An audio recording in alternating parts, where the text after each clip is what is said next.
बिस्मिल्लाहिर्रहमानिर्रहीम। अस्सलाम वालेकुम स्टूडेंट्स।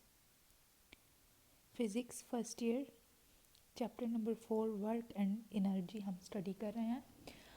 आज हम चैप्टर नंबर 4 का ही जो टॉपिक है हमारा 4.5 एनर्जी, उसी का एक सब टॉपिक करेंगे, that is absolute potential energy. तो एब्सोल्यूट पोटेंशियल एनर्जी जो है इसका कुछ इंट्रोडक्शन लेते हैं। The absolute gravitational potential energy of an object at a certain position is the work done by the gravitational force in displacing the object from that position to infinity, where the force of gravity becomes zero। यानी अर्थ के gravitational field के अंदर अगर आप किसी एक object को एक सर्टन हाइट तक मूव करवा रहे हैं, सरफेस ऑफ अर्थ से उठा के किसी एक सर्टन हाइट तक मूव करवा रहे हैं, या आप कह लें कि वो हाइट इन्फिनिटी पे है, तो आप जब अर्थ की सरफेस से इन्फिनिटी तक किसी चीज़ को डिस्प्लेस करेंगे तो उसको डिस्प्लेस करने में बॉडी ने जो वर्क परफॉर्म किया है वो उसके अंदर पोटेंशियल एनर्जी की फॉर्म में स्टोर होता जाएगा। उसे हम बोलेंगे एब्सोल्यूट ग्रेविटेशनल पोटेंशियल एनर्जी या एब्सोल्यूट पोटेंशियल एनर्जी। अच्छा, अब इन्फिनिटी आप कौन सा पॉइंट लेंगे? इन्फिनिटी एक ऐसा पॉइंट होगा जहाँ पे फोर्स ऑफ ग्रेविटी ज़ीरो हो जाएगी। अच्छा जी, the relation for the calculation of the work done by the gravitational force और पोटेंशियल एनर्जी का फार्मूला आपको पता है, mgh के इक्वल है, is true only near the surface of the earth where the gravitational force is nearly constant. अब ये कह रहे हैं कि अर्थ के जो क्लोज आपके पास होगा पाथ या अर्थ की सरफेस के क्लोज जो है potential energy is equal to mgh के इक्वल हो सकती है। सिर्फ अर्थ के क्लोज एरिया में ही ये वाली जो वैल्यू है ये ट्रू होगी, बिकॉज जैसे जैसे आप अर्थ की सरफेस से ऊपर जाते जाएंगे ग्रेविटी जो है इसका इन्फ्लुएंस कम होता जाएगा। इसका मतलब है आप जो हैं अर्थ के ग्रेविटेशनल फील्ड के अंदर वर्क करवा रहे हैं बाय फोर्स ऑफ ग्रेविटी, तो जैसे जैसे बॉडी जो है अर्थ की सरफेस से दूर जाती जाएगी फोर्स वेरी हो रही है। तो दैट मीन्स के जो पोटेंशियल एनर्जी का ये फार्मूला है mgh, ये सिर्फ एप्लीकेबल है near the surface of the earth where the gravitational force is nearly constant. ठीक हो गया। But if the body is displaced through a large distance in space from let point 1 to n in figure number 4.10 in the gravitational field, then the gravitational force will not remain constant since it varies inversely to the square of the distance।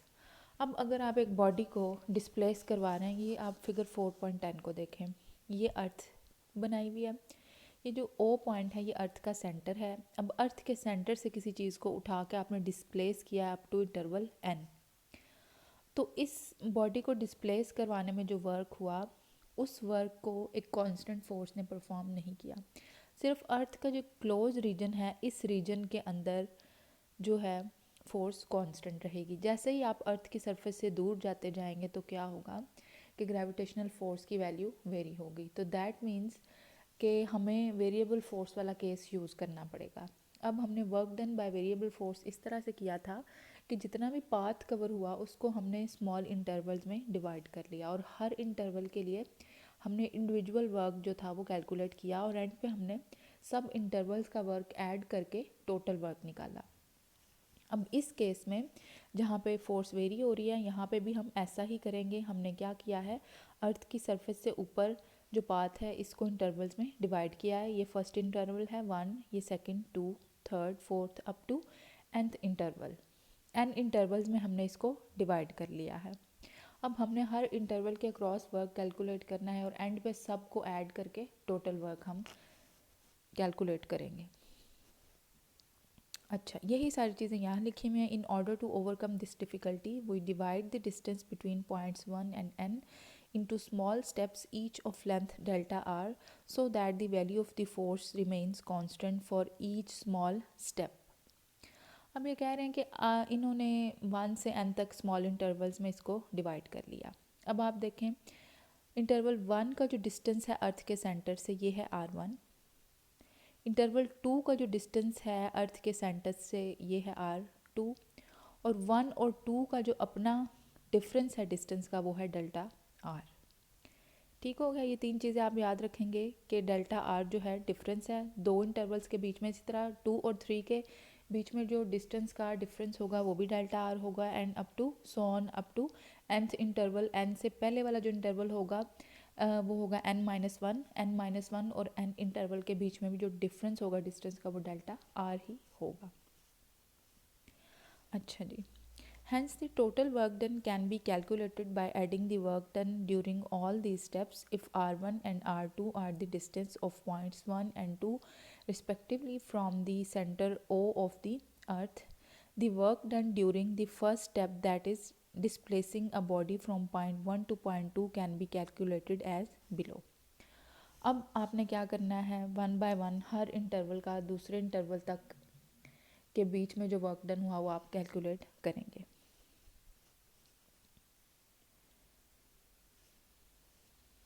हाँ जी, ये मैंने कुछ steps खुद solve किए हैं। First of all तो आप define करेंगे जी एब्सोल्यूट पोटेंशियल एनर्जी को, पिछली स्लाइड पे भी आप डेफिनेशन पढ़ चुके हैं, वंस अगेन आप पढ़ लें। एब्सोल्यूट पोटेंशियल एनर्जी की जो डेफिनेशन है वो ये है, work done by gravitational field in displacing the object from that position to infinity where the gravitational field becomes zero. एक ख़ास पोजीशन से इन्फिनिटी तक डिस्प्लेस करने में किसी भी ऑब्जेक्ट को अर्थ की सरफेस पे जो वर्क डन होगा उसको आप बोलेंगे ग्रेविटेशनल पोटेंशियल एनर्जी।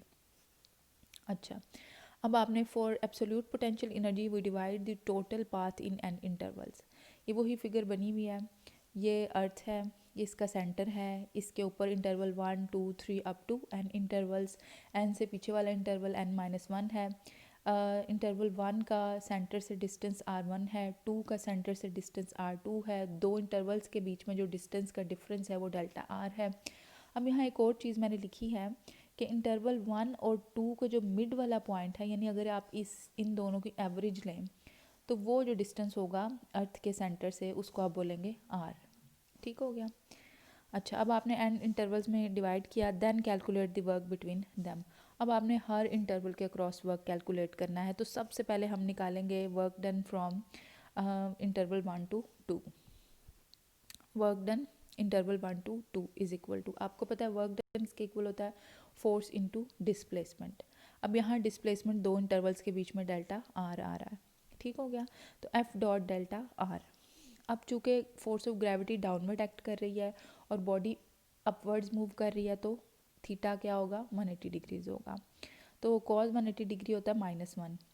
तो आपने इस स्टेप को जब डॉट प्रोडक्ट ख़त्म किया, F delta are cause of 180 degrees हो गया, कॉज 180 डिग्री -1 लगाया जब यहाँ पे, तो आपके पास इंटरवल 1 and 2 का जो वर्क है वो आ गया आपके पास माइनस एफ डेल्टा आर।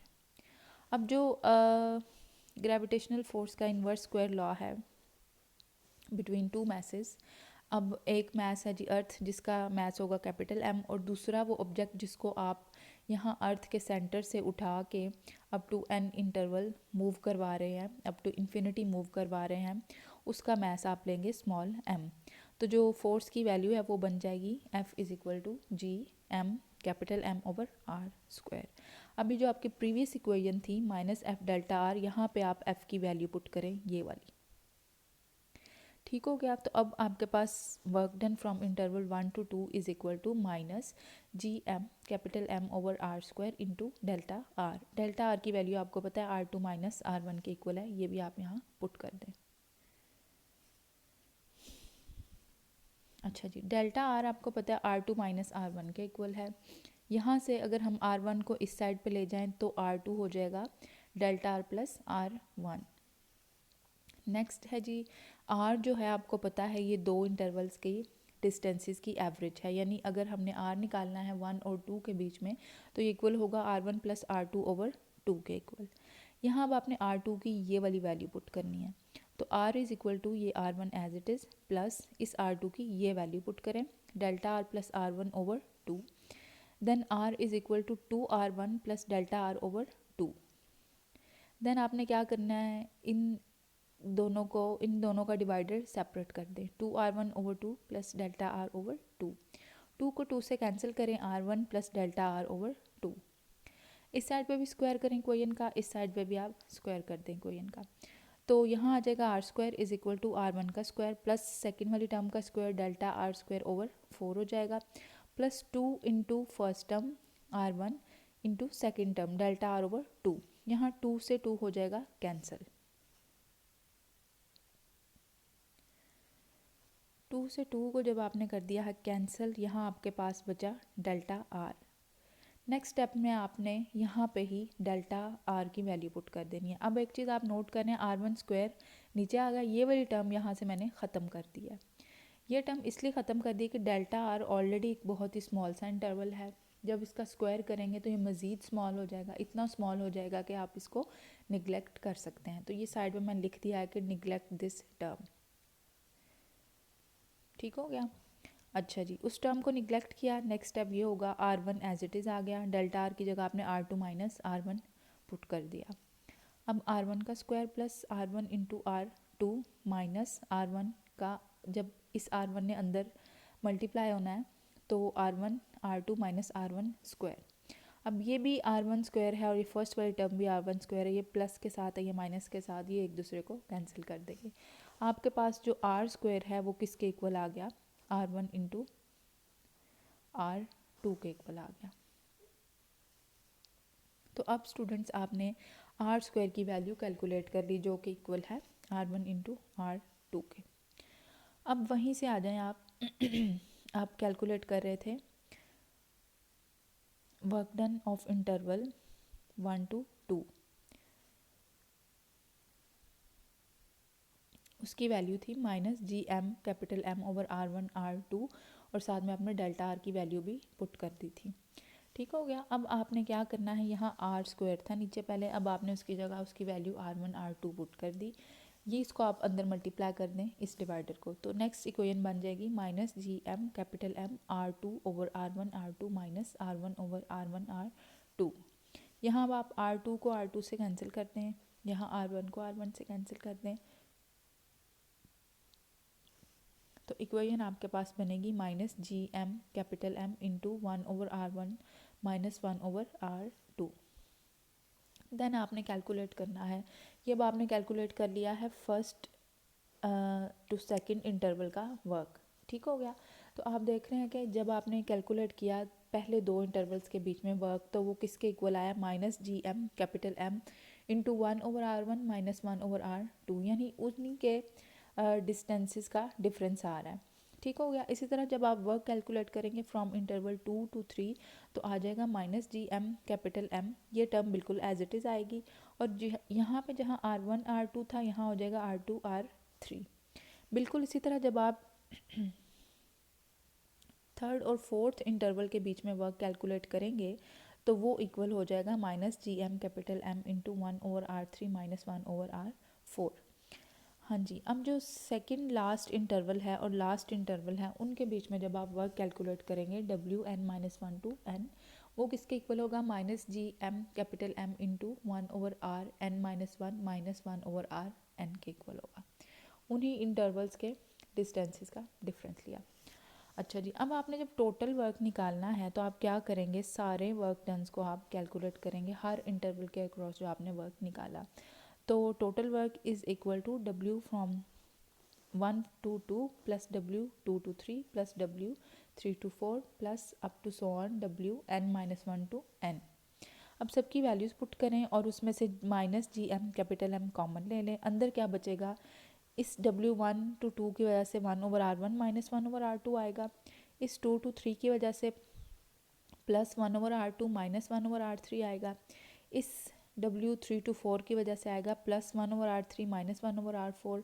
अगली सारी टर्म्स भी एज इट इज़ आती जाएंगी। लास्ट जो टर्म्स होंगी वो लास्ट वाली लाइन पे आए, वो यूँ होगी minus 1 over RN minus 1 minus 1 over RN। अब आप देख रहे हैं ये टर्म माइनस के साथ है, ये प्लस के साथ है, ये कैंसिल हो जाएंगी, ये इसके साथ कैंसिल, ये यानी -1/r3 +1/r3। इसी तरह -1/r4 के आगे प्लस का 1/r4 होगा, ये भी कैंसिल हो जाएगी। जो लास्ट टर्म है 1/rn-1 ये भी कैंसिल हो जाएगी। इससे पहले आ रही होगी कोई टर्म माइनस के साथ, ये प्लस के साथ आ रही है। ठीक हो गया, ये भी कैंसिल होगी। तो आपके पास जो टोटल वर्क है उसमें आपके पास क्या बचा, आपके पास बचा W total is equal to -GM capital M into 1/r1, यानी पहले वाला इंटरवल -1/rn बचा आपके पास। ठीक हो गया, ये आपके पास टोटल वर्क डन अब आपने कैलकुलेट कर लिया है। अब स्टूडेंट्स आपने कहा था कि n इंटरवल जो है वो इन्फिनिटी पे है, यानी n इंटरवल का डिस्टेंस आपने अर्थ के सेंटर से क्या लिया था, इन्फिनिटी लिया था। तो 1/इन्फिनिटी किसके इक्वल होता है, 0 के इक्वल होता है। इसका मतलब है ये वाला जो इंटरवल है ये हो जाएगा 0। नेक्स्ट स्टेप में आपने इसको 0 पुट करना है, तो आपका जो वर्क डन है वो आपके पास बचेगा WT is equal to -GM capital M/r1। अच्छा जी, अब यही जो वर्क डन है बॉडी के या ऑब्जेक्ट के अंदर पोटेंशियल एनर्जी की फॉर्म में स्टोर हो रहा था। तो इसी वर्क को आप पोटेंशियल एनर्जी के इक्वल भी लिख सकते हैं, यानी U जो है पोटेंशियल एनर्जी को ही रिप्रेजेंट कर रहा है। तो U इज़ इक्वल टू, इसके सबस्क्रिप्ट में मैंने R लिखा है क्योंकि डिस्टेंस R के लिए आप ये सॉल्व कर रहे हैं। तो U इज़ इक्वल टू, यानी potential energy is equal to -GM small m capital M/r। अब ये जनरल मैंने लिख दिया, R1 की बजाय R लिख दिया है मैंने। ठीक हो गया।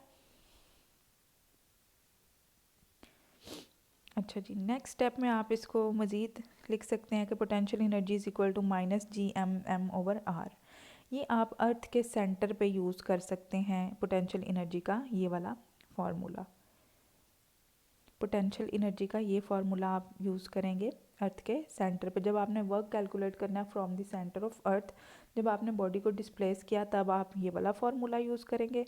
और जब आप at the surface of earth body का पोटेंशियल एनर्जी निकालेंगे, सरफेस ऑफ अर्थ से ऊपर आपने मूव करवाना शुरू किया तो आप ये वाला फार्मूला लगाएंगे, यानी U is equal to -GM capital M/r। अब यहाँ पे कैपिटल R जो है ये रेडियस ऑफ अर्थ है, यानी कि अगर यहाँ ये अर्थ को रिप्रेजेंट कर रहा है सर्कल, तो ये अर्थ की सरफेस है, इस सरफेस का सेंटर से जो डिस्टेंस है कैपिटल R है, तो यहाँ पे आप फिर यूज़ करेंगे कैपिटल R। अच्छा जी, प्रीवियस इक्वेशन के साथ मैंने लिखा हुआ है कि ये नेगेटिव साइन जो है, this negative shows that the nature of gravity is attractive. तो पोटेंशियल एब्सोल्यूट पोटेंशियल एनर्जी के फार्मूला के अंदर ये जो नेगेटिव साइन है ये शो कर रहा है कि ग्रेविटी की नेचर जो है वो अट्रैक्टिव होगी सरफेस ऑफ अर्थ पे। तो ये था हमारा आज का टॉपिक जिसमें हमने एब्सोल्यूट ग्रेविटेशनल पोटेंशियल एनर्जी की वैल्यू कैलकुलेट की है। इसको हम समराइज़ कर लेते हैं। फर्स्ट ऑफ ऑल आपने क्या किया, अर्थ के सेंटर से अप टू इंटरवल n, जो इंटरवल n है वो आपने इन्फिनिटी पे कंसिडर किया था। यहाँ से ऑनवर्ड्स जब आपने सरफेस ऑफ अर्थ से ऊपर इसके पाथ को स्मॉल इंटरवल्स में डिवाइड कर लिया था, इस तरह के हर इंटरवल के दौरान फोर्स जो है वो कांस्टेंट रहे। फिर आपने हर इंटरवल के लिए वर्क जो है वो कैलकुलेट किया और एंड पे आपने क्या किया, तमाम जो इंटरवल्स का वर्क था उसको ऐड करके टोटल वर्क निकाल लिया। अब जो टोटल वर्क है वो एब्सोल्यूट पोटेंशियल एनर्जी के इक्वल होगा, जो कि उसकी जनरल फॉर्म आ जाएगी U is equal to -GM capital M/r। इस फार्मूला को आप from the centre of earth जब बॉडी को डिस्प्लेस किया तब यूज़ करेंगे, और अगर आपने सरफेस ऑफ अर्थ से डिस्प्लेस किया तब आप ये वाला फार्मूला यूज़ करेंगे। तो ये है आपका आज का lecture about absolute gravitational potential energy.